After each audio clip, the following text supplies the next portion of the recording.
पूर्ण ब्रह्म सर्व सृष्टि रचनहार कबीर परमेश्वर जी की असीम रजा से आप सभी पुण्यात्माएं सत्संग सुन रहे हैं।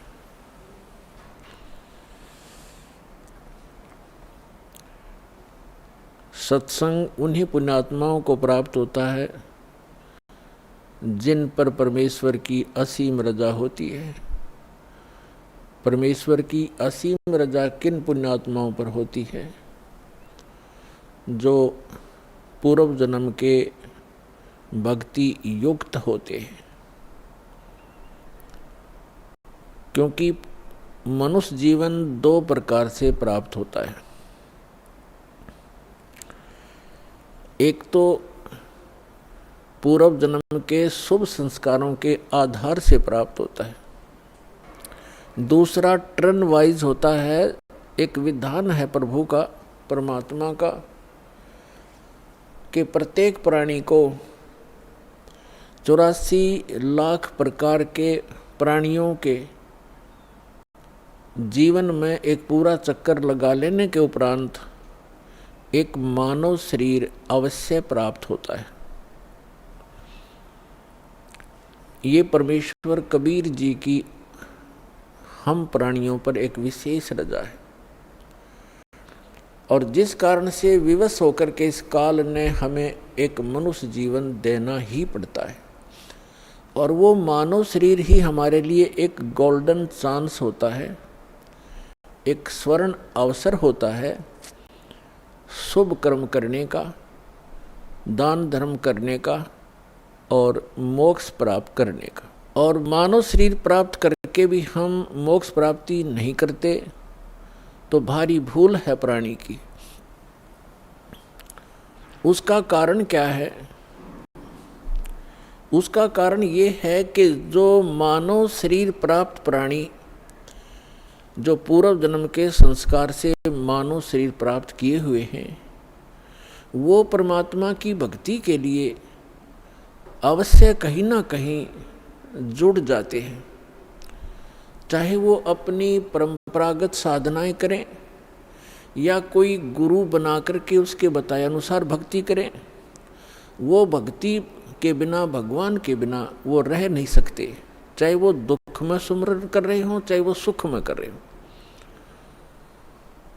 और दूसरी प्रकार के जो प्राणी होते हैं, टर्न वाइज यानी नंबर 84 लाख योनियों में कष्ट उठा करके वो फिर मानव शरीर जो प्राप्त किए हुए होते हैं वो भक्ति नहीं करते। उनका स्वभाव पशुओं जैसा ही होता है, बकवाद करना, शराब पीना, मांस खाना, झगड़े करना, बेमतलब किसी के साथ खसना। जैसे पशु जा करके दूसरे को बेमतलब टक्कर मार देते हैं, झगड़े बढ़ जाते हैं, तो वो प्राणी उस टाइप के ही झगड़े करवाते हैं। शांति प्रिय घर में भी वो आग लगा देते हैं। तो जो पुण्यात्माएं परमात्मा के लिए लगी हुई हैं और वो साधना गलत कर रहे हैं, श्रीमद् भगवत गीता अध्याय नंबर 16 के श्लोक नंबर 23 और 24 में प्रमाण है कि शास्त्र विधि को त्याग कर जो मनमाना आचरण करते हैं, मनमानी पूजाएं करते हैं, जो शास्त्रों में प्रमाणित नहीं है, वो साधनाएं करते हैं, उनको न तो कोई सुख प्राप्त होता है, न कोई सिद्धि प्राप्त होती है और न ही उनकी परम गति होती है। अर्थात व्यर्थ, यूजलेस है वो साधनाएं। जो साधक शास्त्र विधि त्याग कर, चाहे वो स्वयं साधना कर रहे हैं या किसी नकली डुप्लीकेट गुरु बनाकर वो उनके बताए अनुसार शास्त्र विरुद्ध साधना कर रहे हैं, तो वो अपना जीवन नाश कर रहे हैं। और जो सीधे ही 84 लाख योनियों से निकलकर मनुष्य शरीर प्राप्त करते हैं, वो तो भक्ति करते ही नहीं। उनका तो वैसे ही जीवन नाश हो ही रहा है। तो इसके लिए सत्संग की आवश्यकता पड़ती है। और सत्संग का अर्थ होता है यथार्थ अध्यात्म ज्ञान। और यथार्थ अध्यात्म ज्ञान केवल परमात्मा ही बता सकता है। अपने द्वारा रची हुई सृष्टि को वही बता सकता है। अन्य चाहे कोई ऋषि है, महर्षि है या देव है, वो केवल अटकलबाजी ही लगा सकता है। जैसे साइंटिस्ट हैं, ये पहले देव आत्माएं थी, उस शरीर को भोग कर ये मनुष्य शरीर में आ गए हैं। अब ये जो ट्राई कर रहे हैं ये केवल अटकलबाजी ही लगा सकते हैं, परमात्मा के विधान को ये जान नहीं सकते। ठीक इसी प्रकार जो ऋषि महर्षियों ने साधनाएं की, अभ्यास किए, मेडिटेशन, हठ योग किए, उनको जैसी उपलब्धि हुई, जैसे आजकल साइंटिस्ट ट्राई कर रहे हैं, ऐसे ही ऋषियों ने ट्राई किया था। तो वो भी सिर पटक कर बैठ गए, उनको कुछ हासिल नहीं हुआ। अंत में ऊट पटांग व्याख्या बना करके सब मानव को संतुष्ट कर दिया। इसी प्रकार ये साइंटिस्ट कुछ दिनों में अपना जो निष्कर्ष है निकाल कर फाइनल कर देंगे, पर परमात्मा के विधान को परमात्मा ही बता सकता है, जीव नहीं जान सकता। तो वो परमात्मा अपने विधान और सत्संग को सुनाने के लिए स्वयं ही आते हैं। ये हमारे सदग्रंथ भी प्रमाणित करते हैं, क्योंकि जैसे पवित्र वेद है, ये गॉड गिवन स्पिरिचुअल नॉलेज है, परमात्मा का दिया हुआ अध्यात्म ज्ञान है, चारों वेद। और पांचवा वेद नष्ट कर दिया गया यहाँ के स्वामी द्वारा। यहाँ का स्वामी कौन है? वो ब्रह्म है, जिसको ज्योत स्वरूपी निरंजन अर्थात काल भी कहते हैं। इसको ये डर बना रहता है कि कहीं मेरे अंतर्गत जितने भी ये प्राणी फंसे हुए हैं, इनको परमात्मा का वास्तविक ज्ञान ना हो जाए। यदि इनको वास्तविक ज्ञान हो गया और जो सुख में सथल है, सत्यलोक, अविनाशी परमात्मा का जो शाश्वत स्थान है, जहाँ कोई दुख नहीं, वहाँ वृद्ध अवस्था और मृत्यु नहीं, इसको डर बना रहता है कि यदि इनको उस स्थान का पता लग गया तो यहाँ कोई नहीं रहेगा। जिस कारण से ये कुछ पुण्य आत्मा होती हैं, उनको यहाँ भेज देता है, उनको गुरु पद प्राप्त करवा देता है। फिर वो शास्त्र विरुद्ध साधना बता के पूरे मानव मात्र को भ्रमित कर देते हैं। उसके लिए परमात्मा आते हैं। जो पवित्र चारों वेद हैं ये गॉड गिवन है, कबीर गॉड गिवन, कबीर परमात्मा के द्वारा दिया हुआ ज्ञान है। तो इस काल ने पांचवा वेद समाप्त कर दिया, जिसको सूक्ष्म वेद कहते हैं, जिसको तत्व ज्ञान कहते हैं। उसकी पूर्ति के लिए, उसके अभाव से जो हम यहाँ भटक रहे हैं, उसकी पूर्ति के लिए परमात्मा स्वयं आते हैं। परमात्मा को आज तक जितने भी ऋषि महर्षि, जितने भी धर्म ग्रंथ हैं, जितने भी ऋषि महर्षि हैं, उन्होंने निराकार बताया है कि उसका कोई आकार नहीं है। और जितने भी हमारे धर्म ग्रंथ हैं, उन्होंने परमात्मा को साकार बताया है, नर आकार बताया है, सहशरीर बताया है, उसका नाम कबीर बताया है। तो ब्रह्मा जी भी अपनी माता दुर्गा जी से कहते हैं कि माता जी, जब मैं वेद पढ़ता हूँ और फिर आपका अनुभव सुनता हूँ, और मैं भी अभ्यास करके जो अनुभव करता हूँ, उसमें बहुत विरोधाभास है, वो कुछ विपरीत ही ज्ञान है, और हमारा जो अनुभव है वो उसके विपरीत है। तो दुर्गा जी को भी सख्त हिदायत है इस काल भगवान की, क्योंकि ये इसकी पत्नी है ब्रह्म की। इसको सख्त हिदायत है कि वास्तविक जानकारी उस परमात्मा की कभी नहीं बताना। तो ये भी अपने पुत्रों को यथार्थ ज्ञान ना बता करके इसी की महिमा सुनाती है कि वो तो निराकार है, वो सामने आता नहीं, वो कभी दिखाई नहीं देता। और वेदों में परमात्मा को नर आकार लिखा है, सहशरीर लिखा है, और ऊपर बैठा, ऊपर के लोक में जैसे राजा विराजमान होता है, सिंहासन के ऊपर सिर पे मुकुट होता है, सिर पर मुकुट है परमात्मा के सफ़ेद कलर का, और ऊपर एक छत्र है मालिक के, बहुत चमक है उसमें। जैसे यहाँ झिलमिल झिलमिल होती है, ऐसे उस परमात्मा के मुकुट और छत्र के अंदर झिलमिल होती है, कभी उसका सुनहरी रंग बन जाता है, कभी वाइट बिल्कुल सफ़ेद कलर हो जाता है। तो इस प्रकार उस परमात्मा की सतिथि है। और वेद भी यही बताते हैं। तो वेद जो हैं, जो 4 वेद हैं, ये परमात्मा की महिमा तो बताते हैं कि परमात्मा ऐसा है, उसका ये रूप है, वो कहाँ रहता है, वो क्या लीला करता है, लेकिन वो मिलता कैसे है, ये वर्णन इन 4 वेदों में नहीं है। फिर इसके बिना ये वेद क्या है? फिर जैसे किसी ने बता दिया आपके अमुक रोग है, उसके ये लक्षण हैं, और औषधि है नहीं, तो खाक बताया, वो क्या फायदा हुआ उस रोग के बताने का? तो वेद जो है, वेद दोनों काम करता है, रोग भी बताता है, उसके लक्षण भी बताता है, और अचूक औषधि भी रखता है, तो उससे लाभ होगा। ये दास है रामपाल दास इस विश्व में आज के दिन परमात्मा के कंप्लीट स्पिरिचुअल नॉलेज लेकर आया है, कबीर भगवान का दिया हुआ।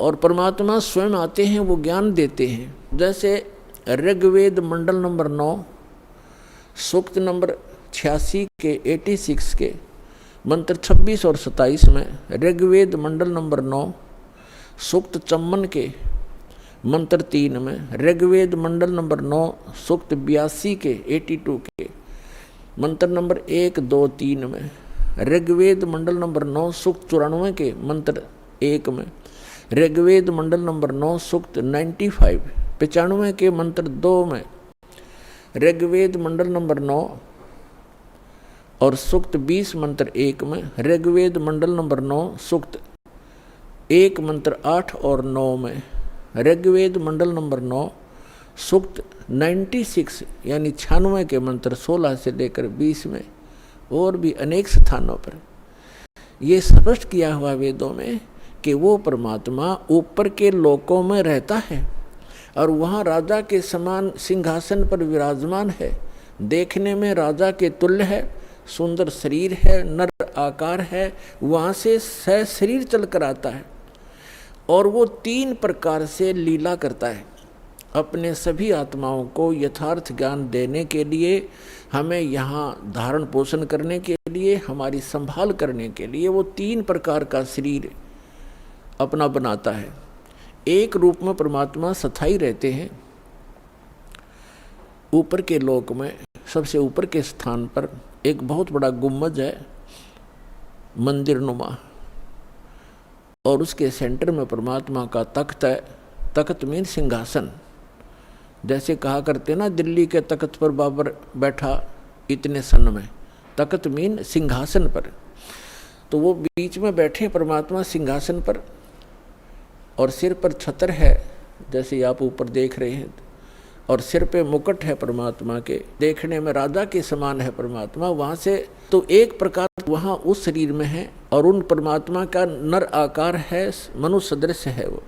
उनके एक रोम में, एक रोम कहते हैं बाल में, एक रोमकूप समझो, एक रोमकूप में करोड़ों सूर्य मिला दे और करोड़ चंद्रमा की रोशनी, दोनों मिला करके मिली जुली रोशनी भी एक रोम के बराबर नहीं है। शोभा है परमात्मा के शरीर की, इतनी शोभा है। और वही परमात्मा अपना अन्य रूप धारण करके 2 और स्थिति मेंटेन करता है। एक तो प्रत्येक युग में, सतयुग, त्रेता, द्वापर और कलयुग में, प्रत्येक युग में एक लीला करता है, ऊपर के अपने लोक से आता है, अन्य रूप धारण करता है।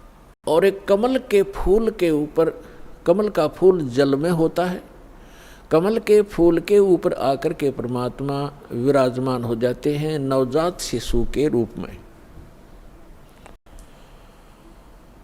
और वहाँ से उनको निसंतान दंपति उठा ले जाते हैं, और धीरे धीरे परमात्मा एक लीला में शरीर से अपने लीला करते हुए बड़े होते हैं। एक जन साधारण जैसी भूमिका करते हैं, अपने हाथों से निर्वाह करके वक्त अनुसार, योग अनुसार, जैसे भी उस समय क्रियाएं होती हैं, अपना एक आम नागरिक की तरह, एक भक्त की तरह रहते हुए अपना जीवन व्यापन करते हैं, अपना निर्वाह करके दिखाते हैं। और फिर वो धीरे धीरे बालक रूप थोड़ा सा बड़े होते हैं, 5-4 वर्ष की आयु में ही बड़े बड़े विद्वानों को अध्यात्म ज्ञान में पराजित कर देते हैं, उनके छक्के छुड़ा देते हैं। फिर वो बड़े होकर के तत्वदर्शी संत कहलाते हैं, अपनी महिमा आप ही बताते हैं। अपनी महिमा को वो लोकोक्तियों के माध्यम से, दोहों के माध्यम से और शब्दावली के माध्यम से, यानी पद्य भाग में सुनाते हैं, जिस कारण से वे एक कवियों में से भी एक प्रसिद्ध कवि की पदवी प्राप्त करते हैं, लेकिन वो होते हैं परमात्मा। क्योंकि कवियों के ज्ञान में, उस ज्ञान से पता चलता है, कवि अपने स्तर की केवल एक पोइम बना सकते हैं, अध्यात्म ज्ञान नहीं बता सकते। और कबीर परमात्मा को कवि कहने लगे हम अज्ञानता से। उन्होंने जो ज्ञान दिया है वो 4 वेद, 18 पुराण, 6 शास्त्र, महाभारत, श्रीमद् भगवद गीता, कुरान और पुराण बाइबल, इन सभी का एक मिला जुला ज्ञान है। जो उनके अंदर ज्ञान है वो तो ज्ञान इसमें है ही है, परमात्मा के द्वारा दिए ज्ञान में। जो उनके अंदर ज्ञान उपलब्ध नहीं है, जो भक्ति विधि नहीं है और वो तत्व ज्ञान है, वो भी बता रखा है। तो वो परमात्मा थे, भले ही हम उनको कवि कहने लगे।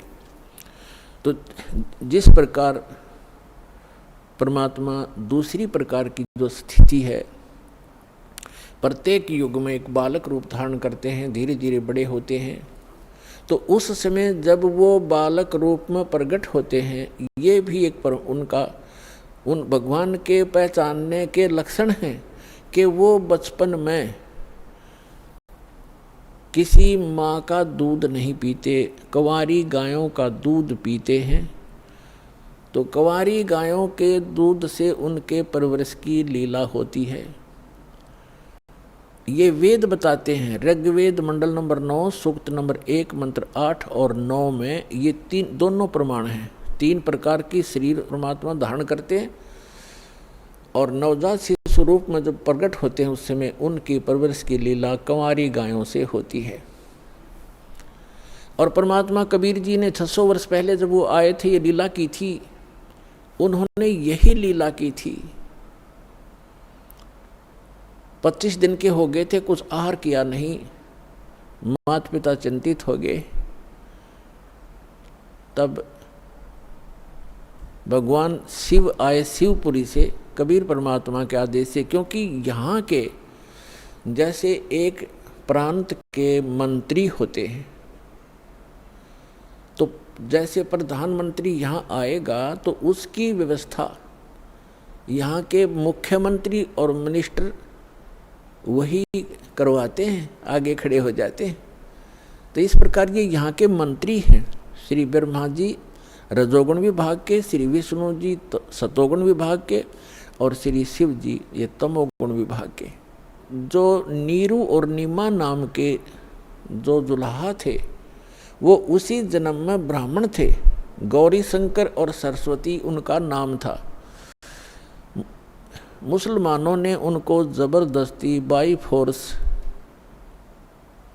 उनको मुसलमान बना दिया था। हिंदुओं ने उनको अपने जाति से अलग कर दिया था।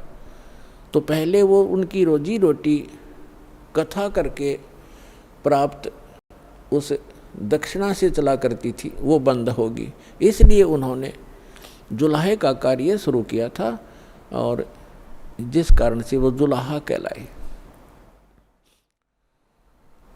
तो वो शिव के पुजारी थे ब्राह्मण, जब वो ब्राह्मण थे, लेकिन भले ही मुसलमान बन गए थे, लेकिन भगवान शिव की याद उनको फिर भी सता रही थी।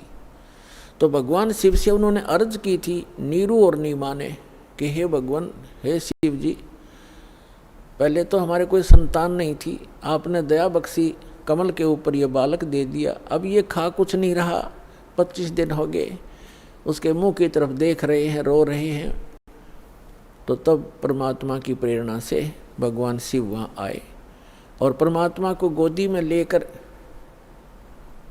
कहा कि आपका बच्चा दिखाओ। एक साधु रूप में आए शिव जी और परमात्मा को गोदी में लेकर लिया। तो परमात्मा ने, कबीर परमेश्वर जी ने कहा कि हे महात्मा जी, इनसे कहो एक कंवारी गाय लावें और उसके ऊपर आप अपना आशीर्वाद भरा हाथ रख देना, गऊ पर कब देवेगी वो दूध पीऊंगा। ऐसा ही किया गया। तो ये पुण्यात्मा आज से 600 पुरुष पहले घटी घटना है। आज की कोई लोक वेद नहीं, दंत कथा नहीं जो दास आपको सुना रहा है। एक तो आप निश्चिंत हो जाना, ये दास जो वचन कहेगा वो बेप्रमाणित नहीं होंगे, वो प्रमाणित होंगे। और अब आपको वो दिखाते हैं। अब देखिएगा, ये कबीर सागर है। आज से 600 वर्ष पहले आदरणीय धर्मदास साहिब जी, जो परमात्मा की एक प्यारी आत्मा थे, उन्होंने लिखा था जो भी घटना भगवान के साथ घटी थी, जो परमात्मा ने उनको बताई, सृष्टि रचना और कैसे कैसे अपनी लीला परवरिश की सारी बताई, वो उस समय लिखी गई थी 600 वर्ष पहले। और आज हमारे सदग्रंथ कबीर सागर के अंदर आपको प्रमाणित करते हैं। देखिएगा, ये कबीर सागर संपूर्ण 11 भाग, खेमरा श्री कृष्ण दास प्रकाशन मुंबई। ये देखिएगा, ये कबीर पंथियों का ही प्रकाशित है। कबीर पंथी भारत पथिक स्वामी युगलानंद बिहारी द्वारा प्रस्कृत। मुद्रक एवं प्रकाशक हैं खेमराज कृष्णदास, अध्यक्ष श्री वेंकटेश्वर प्रेस, खेमराज श्री कृष्णदास मार्ग मुंबई। ये ऐसे ठीक है। अब इसके हम आपको ले चलते हैं 74 पृष्ठ पे।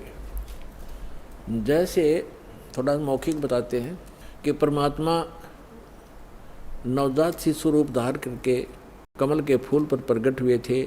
नीरू और नीमा ये 2 जुलाहा थे, दंपति थे, पति पत्नी थे। नीरू पति का नाम, नीमा उसकी पत्नी का। तो अब जब बच्चे ने कुछ खाया पिया नहीं कुछ दिन तक, तब रामानंद जी के पास वो नीरू गया, क्योंकि साधु संतों से ही ऐसी कोई दिक्कत होती है, उनसे सलाह लेते हैं। तो स्वामी रामानंद जी एक बड़े महापुरुष, विद्वान पुरुष माने जाते थे, वेदों, गीता और पुराणों के, और बहुत सुप्रसिद्ध महात्मा महर्षि कहलाते थे। पंडित जी थे। पंडित जी उस समय जो ब्राह्मण गुरु होते थे, वो अन्य जाति वालों को शिष्य तो नहीं बनाते थे, लेकिन उनको जंतर मंत्र अवश्य बताते थे।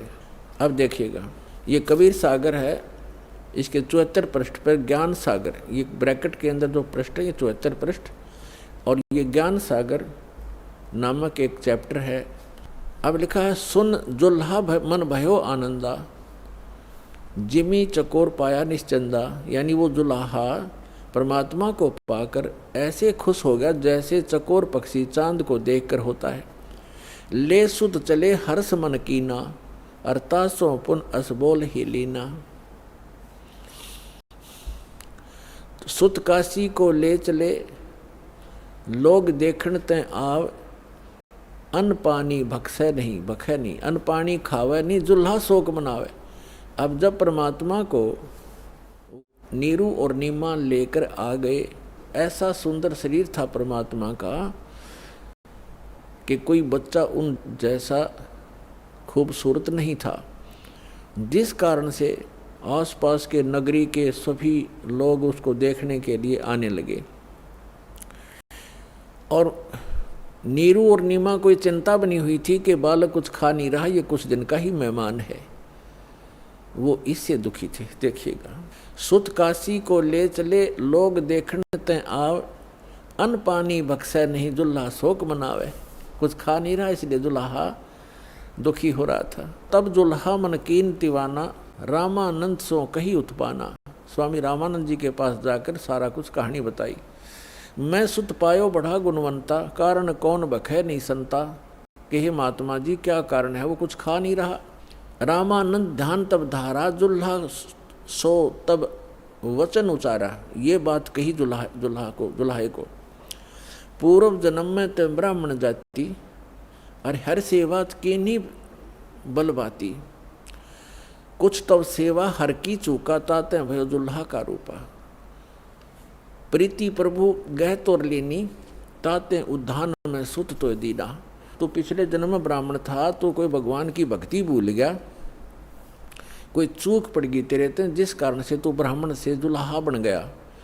और तेरी उस प्रीति को देखकर भगवान ने आपको जंगल में ये पुत्र दे दिया। प्रीति प्रभु गए तो लीना, ताते उद्धान में तो सुत तो जीना। अब ये नूरी नहीं है, नीरू है, ये मिसप्रिंट है कई जगह।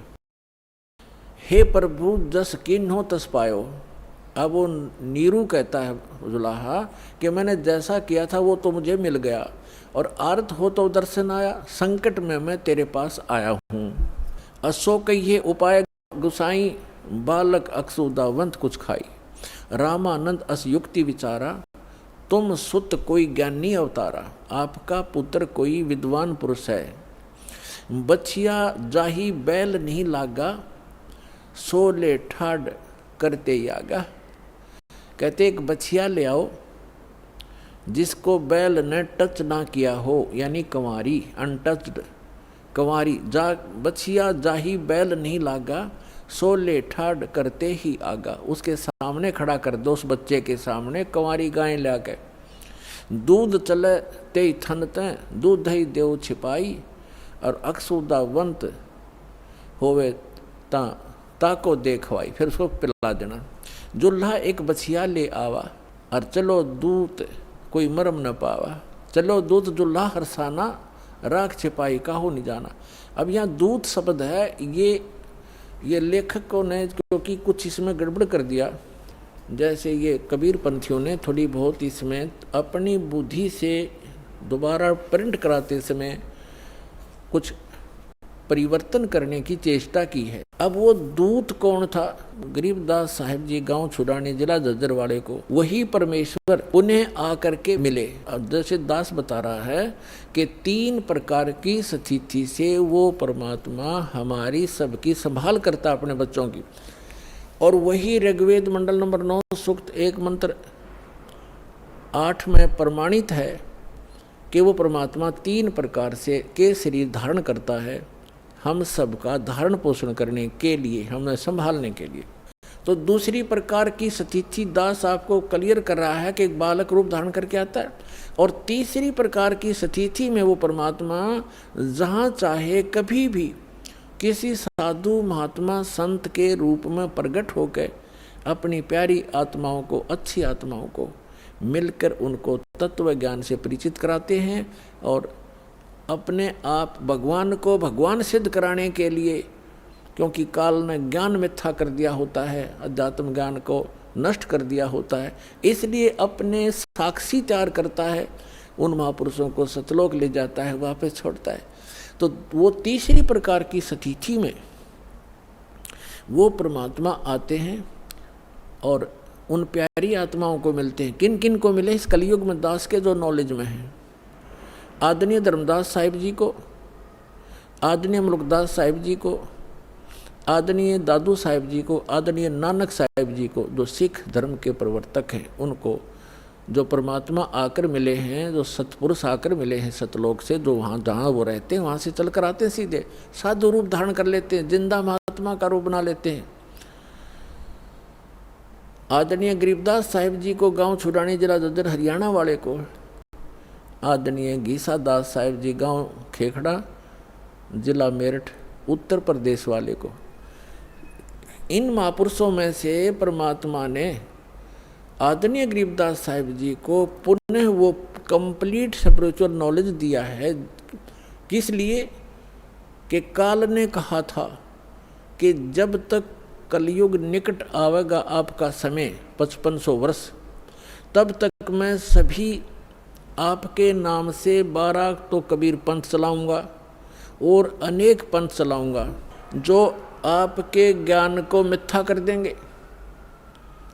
इसलिए परमात्मा ने आदरणीय गरीबदास साहिब जी को सचखंड ले जाकर अपने से परिचित कराकर और कंप्लीट स्पिरिचुअल नॉलेज, संपूर्ण अध्यात्म ज्ञान उनके अंदर फीड कर दिया।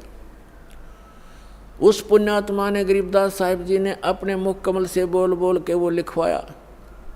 उसमें लिखा है कि शिव उतरे शिवपुरी से अवगत बदन विनोद और मैक के कमल और लिया ईस को गोद। अन ब्यावर को दूहत है, कंवारी को दूहत है, दूध दिया तत्काल और पीवे कबीर ब्रह्म गति ता शिव भय दयाल। यानी शिव जी आए थे शिवलोक से एक साधु रूप बना के, और तब उन्होंने उस कंवारी गाय की कमर पर हाथ रखा था। परमेश्वर के आदेशानुसार नवजात शिशु रूप में परमात्मा उनके गोदी में थे, और तब वो दूध निकलना शुरू हुआ था कंवारी गाय के उसके थनों से। एक कोरा बर्तन लाया गया था कुम्हार के तय साफ, उसमें वो दूध आया था। वो सतलोक से आता है कंवारी गायों में दूध परमात्मा का, उसके अपने निज लोक से आता है। कहता है इस नकली लोक से क्या खाऊं मैं, ये आप पे भिखारी बने फिरें। तो सतलोक से आता था उस परम पिता का दूध, गौ जो सब पशुओं में पवित्र है, तो वो दूध परमात्मा पिया करते थे। तो वो दूध आया, फिर वो दूध चला गया, यानी वो महात्मा चले गए परमात्मा के, तीन लोक के भगवान और एक साधु संत रूप में आए थे, वो चले गए। तो ये बाकी वर्णन वो है, ये मिसगाइडेड पता नहीं। तो यहाँ पर इन्होंने रामानंद जी से जोड़ दिया। साधु संतों के पास अवश्य जाते हैं महापुरुष, दुखी व्यक्ति जाते महापुरुषों के पास। उन्होंने जो जंतर मंत्र बताया वो बताया कि तेरा पुत्र जो है ये आम व्यक्ति, आम बच्चा नहीं है, ये कोई महाविद्वान पुरुष है, और जो भी जैसा बाकी वास्तविकता जो दास आपको बता रहा है ये सत्य है। फिर भी हमने इस पॉइंट को समझना है कि जो वेद बताते हैं, जो वेद बताते हैं वो लीला की किसने है। जो वेदों में वर्णित लीला जिसने की ही इज गॉड। जो वेदों में पर लिखे हैं लक्षण भगवान के और जिसने ये लीला की है ही इज गॉड, वो है परमात्मा। तो ये लीला किसने की, अब तो आपको दिखा रहे हैं कबीर सागर से, और फिर आपको दिखाएंगे वेदों से। वेदों में यही लिखा है, तो आसानी से समझ में आ जाएगा, पहचान लेंगे हम अपने परम पिता को जो हमारे लिए भटक रहे हैं, हमें खोज रहे हैं, हमें सद्बुद्धि देना चाहते हैं। हम इस काल के झूठे सुख को सुखी, इसी को सुख मानकर यहीं की व्यवस्था मांगते रहते हैं। ये हो जावे, कार हो जावे, कोठी बन जावे, और सब कुछ हो गया, एकदम मृत्यु होगी फिर गधा बन जावे, या के काम आई आपके कोठियाँ। परमात्मा से मांगो, क्या बताते हैं भगवान। परमात्मा हमें मांगना सिखाते हैं कि मुझसे ये मांगो, साईं इतना दीजिए जिसमें कुटुंब समावे, हम भी भूखे ना रहें, कोई अतिथि ना भूखा जावे। इतना मांगो भगवान से, ज़्यादा मत मांगो। ज़्यादा तो ये आपके दलदल बन जाएगी, आपको ये फंसा कर रख देगा। और आपकी जामे कुटुंब समावे का अर्थ है रिक्वायरमेंट ऑफ द फैमिली। हमारे परिवार को जो आवश्यक वस्तु हो परमात्मा वो उपलब्ध कराना, तो उसमें सारा कुछ आ गया। शेष क्या बचा, मकान भी देगा, आजकल जो कलयुग है इसमें गाड़ी चाहिए, गाड़ी भी देगा भगवान। अब इतना ही मांगो, जामे कुटुंब समावे और हम भी भूखे ना रहें। बस अब जब अकाल गिरा करते थे, कहते हैं दिल्ली के बादशाह अपना राज त्याग कर भिक्षा मांगने के लिए फल पत्ते तोड़ तोड़ कर खाते थे। रोटी मिल जाती है टाइम पर, फिर उसके बाद बकवाद सोचता है ये मन, बड़ी कोठी बनाऊं, बड़ी कार लूं, हैं, और बैंक बैलेंस बना दूं। बैंक बैलेंस बनाना था भक्ति का और धर्म का, वो हम भूल गए। तो उसको बताने के लिए परमात्मा थे। जो प्रकरण चल रहा है उस पर चलते। अब इसमें ये सिद्ध हो गया कि कबीर परमात्मा जब बालक रूप में आए, उनके शिशु रूप में प्रगट परमात्मा की परवरिश की लीला कंवारी गायों से हुई। ये तो प्रमाण हुआ कबीर सागर में, ये कोई आज का लिखा हुआ नहीं है। 600 वर्ष पहले जो परमात्मा आए थे उसी समय आदरणीय धर्मदास साहिब जी का लिखा हुआ है और कबीर पंथियों के द्वारा सुरक्षित है। अब हम आपको दिखाते हैं वेद क्या बताते हैं परमात्मा के विषय में, वो कैसी लीला करता है। यदि वेदों का अनुवाद ये दास करता, वही करना था जो इन चंद श्लोकों में उन लोगों ने किया है जो भगवान को निराकार मानते हैं। उनकी फाइनल है ये, उनका किनका, आर्य समाज वालों का, महर्षि दयानंद और उनके चेलों का ये फाइनल फैसला है कि भगवान निराकार है, उसका कोई शरीर नहीं है, उसका कोई बॉडी नहीं है। और वेद भी उन्हीं के द्वारा अनुवादित हैं।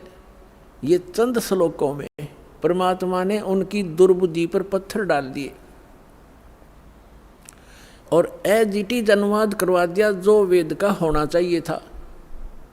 थोड़ा बहुत उन्होंने गड़बड़ी की है, वो आप बुद्धिमान समाज आसानी से समझ सकता है। परमात्मा के द्वारा दिए गए तत्व ज्ञान से उसको आसानी से समझ सकते। तो देख कमाल की बात है, आपके ऊपर रहम है दाता का कि उन्हीं के द्वारा अनुवादित में ये स्पष्ट है कि परमात्मा मनुष्य दृश्य है, वहाँ से चल कर आता है और वो एक पुण्य आत्माओं को मिलता है, अच्छी आत्माओं को मिलता है। और किस लिए मिलता है? उनको उपदेश देता है, उनको तत्व ज्ञान सुनाता है। और वो क्या लीला करता है ये देखिएगा। अब ये आर्य प्रतिनिधि सभा यानी महर्षि दयानंद के चेलों द्वारा अनुवादित है जो भगवान को निराकार मानते हैं, लेकिन वास्तव में वेदों में परमात्मा नर आकार है। नर माने मनुष्य जैसा, सशरीर है, उसका नाम कबीर है और सतलोक से चल कर आता है। वहाँ जहाँ वो रहता है निज स्थान पर, सब भुवनों प्रिय, सब भुवनों के ऊपर के स्थान पर तिष्ठति, वहाँ बैठा है भगवान, राजा के समान देखने में है। वहाँ से चल कर आता है, 3 प्रकार से लीला करता है। जब द्वितीय प्रकार की लीला करता है, वो एक शिशु रूप धारण करके कमल के फूल के ऊपर, जल के ऊपर विराजमान होता है, जिस कारण से वो परमात्मा नारायण कहलाता है। नारायण का अर्थ होता है जल के ऊपर आके निवास करने वाला, आकर विराजमान होने वाला। और हम विष्णु जी को नारायण मान रहे थे, ये शेषनाग के ऊपर सोया करता, इसलिए नहीं, वो परमात्मा सतलोक से आता है, प्रत्येक बार यही लीला करता है और जल के ऊपर आकर विराजमान कमल के फूल पर होता है, इसलिए नारायण कहलाता है। तो वो नारायण है। और सत्यनारायण, सत्यनारायण का अर्थ होता है अविनाशी परमात्मा। सत्य माने अविनाशी, हम सत साहेब कहते हैं उसको, अविनाशी परमात्मा। तो अविनाशी परमात्मा कबीर जी हैं, श्री ब्रह्मा, श्री विष्णु, श्री शिव जी ये नासवान परमात्मा हैं, भगवान हैं, स्वामी हैं, प्रभु हैं। इनकी जन्म मृत्यु होती है और इसका प्रमाण है श्री देवी भागवत यानी देवी महापुराण, गीता प्रेस गोरखपुर से प्रकाशित, सचित्र मोटा टाइप, 3रा स्कंद 123 पृष्ठ पर। भगवान विष्णु स्वयं कहते हैं अपनी माता से कि तुम शुद्ध स्वरूपा हो और ये सारा संसार तुम इसे उद्भासित हो रहा है। मैं ब्रह्मा और शंकर, विष्णु जी करे, आपकी कृपा से विद्यमान है। हमारा आविर्भाव माने जन्म और तिरोभाव माने मृत्यु हुआ करता है, हम अविनाशी नहीं है। और शंकर भगवान कहते हैं, हे माता, ब्रह्मा जी का जन्म आपसे हुआ तो क्या मैं तमोगुण लीला करने वाला शंकर आपका पुत्र नहीं हुआ? अर्थात मेरी भी आप ही जनक हैं, मैं आपका पुत्र हूँ और हम केवल नियमित कार्य ही करते हैं। हम तीनों गुणों से उत्पन्न हैं, रजगुण ब्रह्मा, सतगुण विष्णु, तमगुण शिव जी, और हम केवल नियमित कार्य ही कर सकते हैं। जिसके भाग्य में जैसा है वैसा ही दे सकते, उसमें कोई परिवर्तन नहीं कर सकते। श्री देवी महापुराण ने चंद श्लोकों में इन भगवानों की पूर्ण लीला तकरीबन सती थी क्लियर कर दी, स्पष्ट कर दिया, सारे कंसेप्ट क्लियर कर दिए। ये नासवान है, दुर्गा जी इनकी माता है, रजगुण ब्रह्मा, सतगुण विष्णु, तमगुण शिव जी यही हैं और प्रकृति दुर्गा को कहते हैं और ये केवल नियमित कार्य ही कर सकते। तो जो नारायण है वो परमात्मा है, वास्तव में कबीर साहब है जो ऐसी लीला करता है। अब वेदों में दिखाते हैं आपको कि जब वो परमात्मा आता है शिशु रूप धारण करके, उस समय उनके परवरिश की लीला कंवारी गायों के द्वारा होती है। ये देखो, अब हम वेद पढ़ रहे हैं, आपको दिखा रहे हैं। ये वेद हैं, अभी आपको दिखाया था, अब और फिर पुनः दिखाते हैं। ये कहाँ से प्रकाशित है? सर्वदेशी कार्य प्रतिनिधि सभा, महर्षि दयानंद भवन, रामलीला मैदान, नई दिल्ली से। और ये इसके अनुवादक और ये मुद्रक Prince offset printers 1510 Pataudi house, Daryaganj, नई दिल्ली से। और अब हम आपको ऋग्वेद मंडल नंबर 9 का और सूक्त नंबर 1 दिखाते हैं। ये देखिएगा, ऋग्वेद भाष्यम अथ नवम मंडल, 9वां मंडल प्रारंभ होता है। इसका ये प्रथम मंत्र है।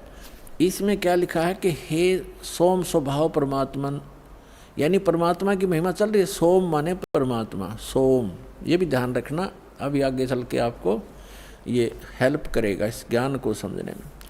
ये 1 नंबर मंत्र, मंडल नंबर 9 सूक्त नंबर 1 का अब मंत्र नंबर हम दूसरा पढ़ रहे हैं। इसमें है हे परमात्मन आप, है ना, परमात्मा की महिमा चल रही है, ये ध्यान रखना।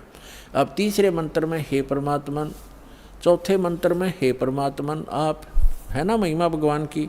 और 5वें मंत्र में हे परमात्मन आप, यानी परमात्मा की महिमा चल रही है। अब छठे मंत्र में मंडल नंबर 9 सूक्त 1 मंत्र 6, हे परमात्मन, है परमात्मा की महिमा। और अब यहाँ 7वें और 8वें में इनका याद आ गया महर्षि के चेल्या के। अब यदि हम यहाँ परमात्मा लिख देंगे, आगे परमात्मा को की महिमा है कि वो बालक रूप धारण करके आता है, 3 प्रकार के शरीर धारण करता है, तो जनता के समझ में ना आ जावे कि भगवान नर आकार है। तो यहाँ इन्होंने परमात्मा ना लिख के पुरुष लिख दिया। ये देखिएगा, ऋग्वेद मंडल नंबर 9 सूक्त 1 और मंत्र नंबर 7, इसमें 6 तक तो उस हे परमात्मा लिखते आ रहे हैं, 6ठे तक तो। अब 7वें में इनकी बुद्धि फिर थोड़ी सी उकस गई, यहाँ लिख दिया तम उस पुरुष को, उस पुरुष लिख दिया, भगवान नहीं लिखा।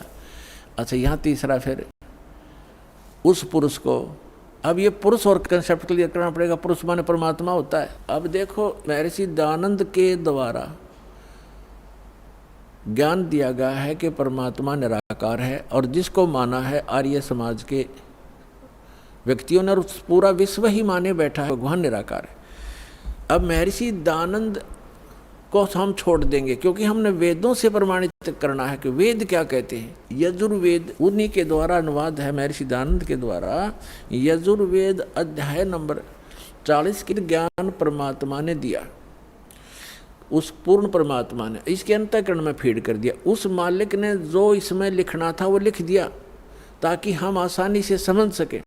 जिसने आगे वेदों को फिर बताया है, दिया है, समझाया है, उसमें लिखा है कि वेद ज्ञान दाता ये कहता है। अब वेद ज्ञान दाता, अब ये यहाँ काल माना जाएगा ब्रह्म, क्योंकि इसने आगे प्रदान किए हैं और इसको भगवान उस परम पिता ने दिए हैं, इसलिए ये गॉड गिवन है।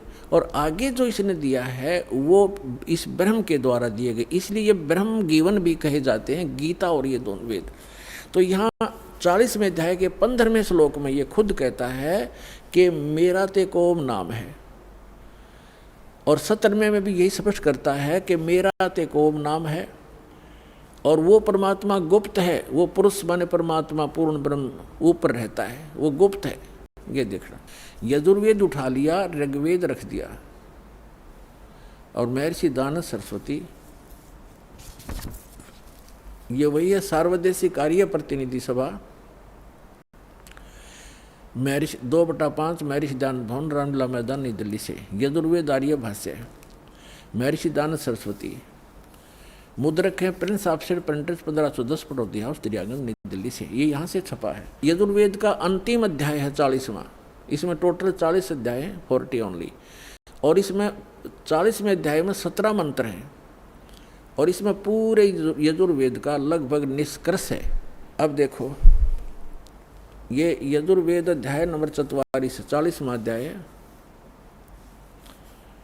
40वें अध्याय का ये 15वें मंत्र में वेद ज्ञान दाता कहता है कि वायु अनिलम अमृतम अथिदम भस्मांतम शरीरम ओम करतो समर किलबे समर करतुम समर। ओम नाम का जाप काम करते करते सिमरण करो। कलबे माने कलबलाहट के साथ, कसक के साथ एक स्मरण करो। और कर्तुम माने अपना मूल कर्तव्य जानकर मनुष्य जीवन का ओम नाम का सिमरण करो। ये तो ब्रह्म तक की साधना है। और वायु अनिलम अमृतम अथिदम भस्मांतम शरीरम, यानी जब आपके प्राण समाप्त होंगे उस समय इस ओम नाम के जाप से जितना अमृतम अमृतो, यानी आपको जितनी गति होनी है वो मिलेगी। अब इसका प्रमाण आपने श्रीमद् भगवत गीता अध्याय नंबर 8 के श्लोक नंबर 13 में मिलेगा कि गीता ज्ञान दाता भी ये ब्रह्म ही है। श्री कृष्ण जी में प्रवेश करके बोल रहा है। ये कह रहा है कि ओम इति एकाक्षरम ब्रह्म व्यवहारण माम अनुसमरण यह प्रयाति तजन देहम स याति परमाम गतिम। माम ब्रह्म, मुझ ब्रह्म का। अब यहाँ ये भी कंसेप्ट क्लियर करना पड़ेगा। पुण्यात्माओं, आज तक ये लोक वेद दंत कथा सुनते सुनते हम बहरे हो गए और हम ढीठ हो गए, उस ज्ञान को कति कंप्लीट मान बैठे। जो हमने सुना वो फाइनल है और सभी भ्रमित है, कोई स्थिर नहीं है। किसी को भी कोई कुछ कह देता वो भी हाँ ठीक ऐसा भी है, ऐसा भी है, क्योंकि हम स्वयं अपने सदग्रंथों से परिचित नहीं। और दास का उद्देश्य है कि आपको अपने ही सदग्रंथों से परिचित करा के इनका मास्टर बना दूं ताकि आप भ्रमित ना हो। जैसे श्रीमद् भगवत गीता अध्याय नंबर 2 के श्लोक नंबर 53 में कहा कि अर्जुन, जब भिन्न भिन्न प्रकार के भ्रमित करने वाले वचनों से, ज्ञान से आपकी बुद्धि हटकर एक परमात्मा ज्ञान पर स्थिर हो जाएगी, उस परमात्मा के ज्ञान पर स्थिर हो जाएगी, तब तू योग को प्राप्त होगा, तब तो तू भगत बनेगा, यानी भक्ति योग्य होगा। तो जब तक आप भ्रमित हैं, कोई कुछ कह देता वो भी ठीक, वो कहता वो भी ठीक, तो तब तक आप भक्त नहीं बन सकते, आप सफल नहीं हो सकते। तो दास चाहता कि आपकी ये सारी भ्रमणा और अज्ञान मिटा के एक परमात्म उस तत्व ज्ञान पर स्थिर कर दूं, जिसके लिए आपको परमात्मा ने शिक्षित बनाया, आपके ऊपर रहम किया। और दूसरा रहम ये किया कि ये इंस्ट्रूमेंट, ये उपकरण बनवा दिए इलेक्ट्रॉनिक, ये प्रोजेक्टर, सीडी, टेलीविज़न मीडिया, जो इलेक्ट्रॉनिक मीडिया, ये आपके लिए तैयार करवाया परमात्मा ने कि आज घर बैठे आप सत्संग समझ सकते हो, वेदों को जान सकते हो और सभी सदग्रंथों को आप समझ सकते हो। और जब तक आप स्वयं अपनी आँखों से सदग्रंथों को नहीं देखोगे, नहीं जानोगे, तो ये काल के जितने भी भ्रमित करने वाले संत भेजे गए हैं, ये आपको ऐसे ही मिसगाइड करके उद्देश्य से वंचित कर देंगे। तो अब दास दाता कि इनकी दाल नहीं गलेगी। आप शिक्षित हैं, बेटा बेटी भाई बहन सब शिक्षित हैं और सदग्रंथ हमारे पास है। तो अब एक ये समझो कि आपका जीवन का उद्देश्य क्या है, ये समझ में आओगा सत्संग से। जीवन, मनुष्य जीवन का उद्देश्य केवल मोक्ष कराना है, या कोठी बनाना, बंगले बनाना, कार खरीद कर रख देना, ये नहीं है।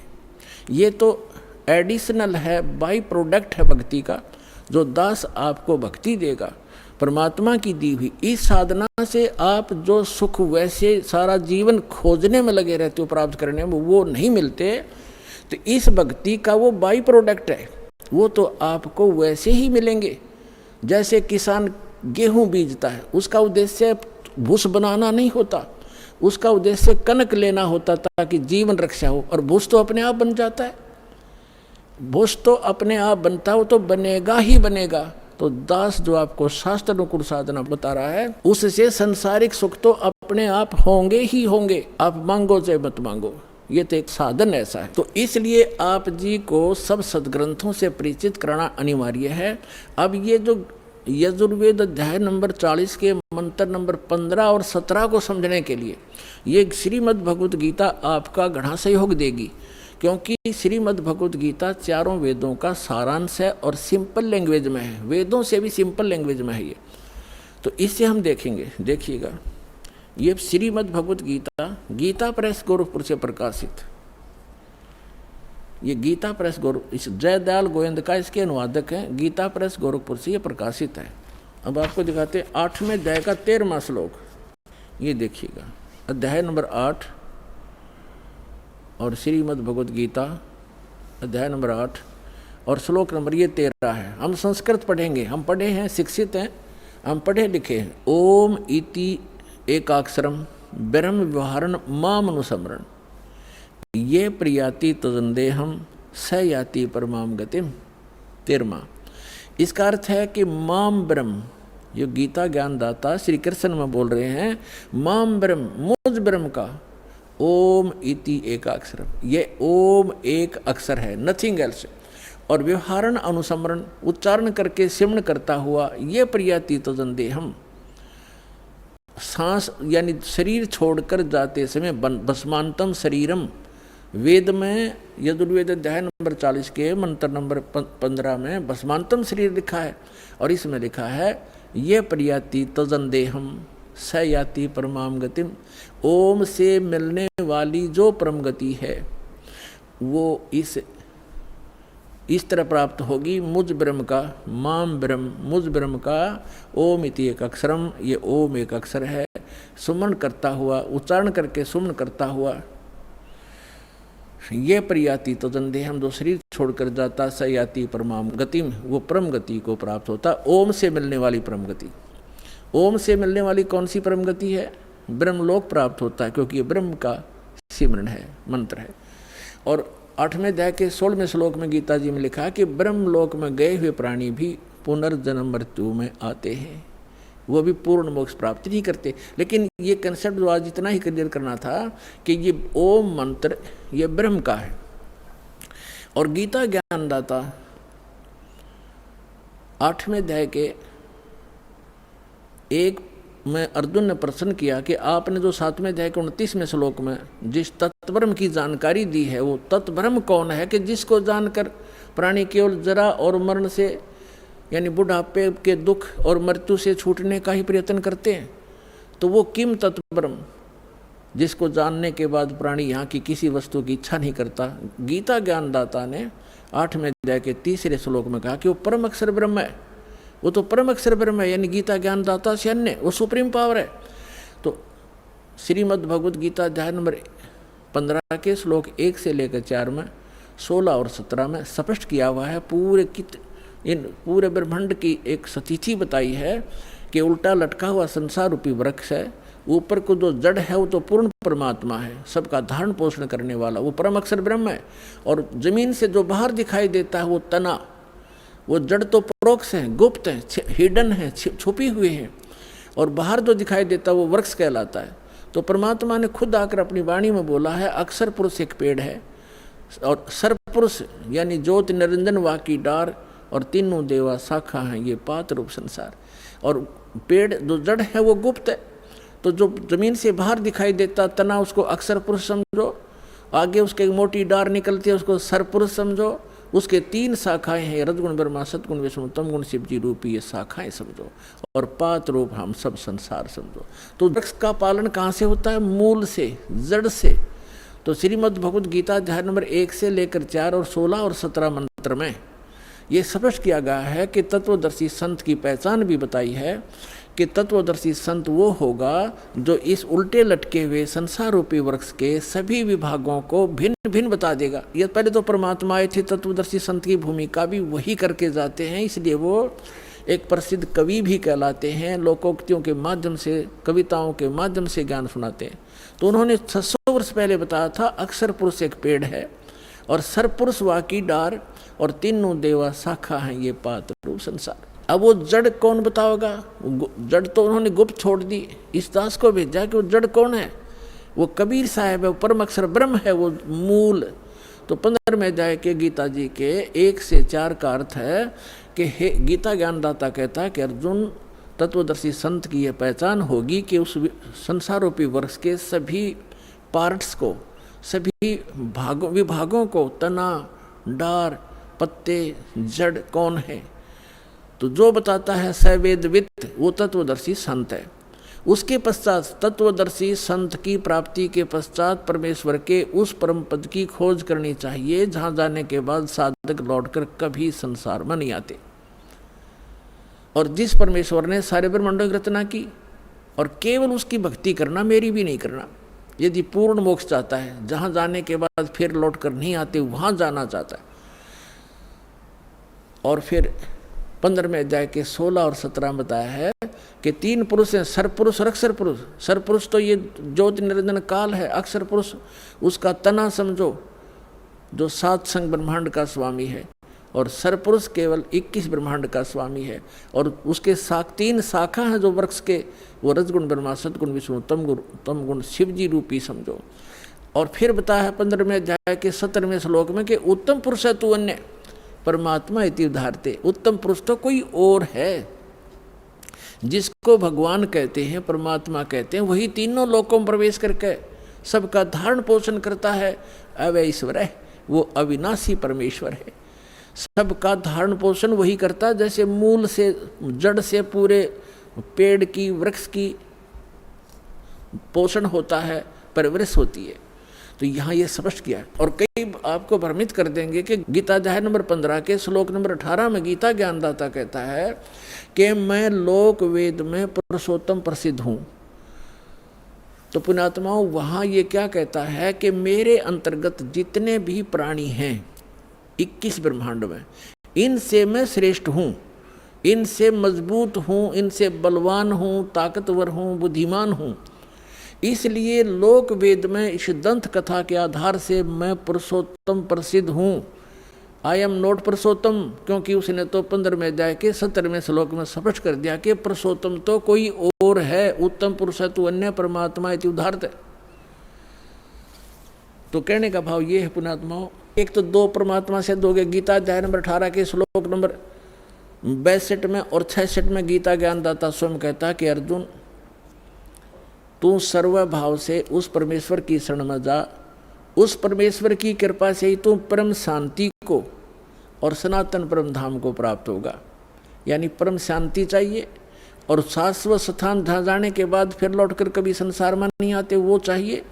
तो उस परमेश्वर की शरण में जा, यानी गीता ज्ञानदाता से अन्य है।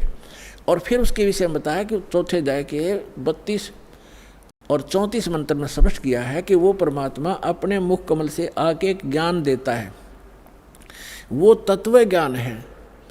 उसके मुख कमल से बोलेगी वाणी में, सच्चिदानंद घन ब्रह्म की वाणी में वो यज्ञों की जानकारी, यानी धार्मिक अनुष्ठानों की जानकारी विस्तार से कही गई है। वो तत्व ज्ञान है। उस तत्व ज्ञान को तो तत्वदर्शी संतों से पूछ, मैं नहीं जानता। यदि जानता होता गीता ज्ञानदाता तो एक अध्याय और बना देता। इसलिए उसने कह दिया है कि तत्वदर्शी संतों से पूछो। फिर बताया है कि तत्वदर्शी संत की प्राप्ति के उपरांत 15वें अध्याय के 4 श्लोक में परमेश्वर के उस परम पद की खोज करनी चाहिए, जहां जाने के बाद साधक फिर लौटकर संसार में कभी नहीं आते। 17वें अध्याय के 23वें श्लोक में उस परमेश्वर को पाने की, शाश्वत स्थान को पाने की, उस परम धाम को पाने की विधि बताई है। ओम तत्सत इति निर्देश ब्रह्मण त्रिविध समर्थ है। उस सच्चिदानंद घन ब्रह्म के पाने का इस 3 मंत्र के जाप का निर्देश है, फाइनल फैसला है, नथिंग एल्स। तो ये गीता ज्ञानदाता ने अपना नाम तो ओम स्पष्ट कर ही दिया। तत् और सत ये सांकेतिक हैं, ये तत्वदर्शी संत के लिए छोड़ दिए।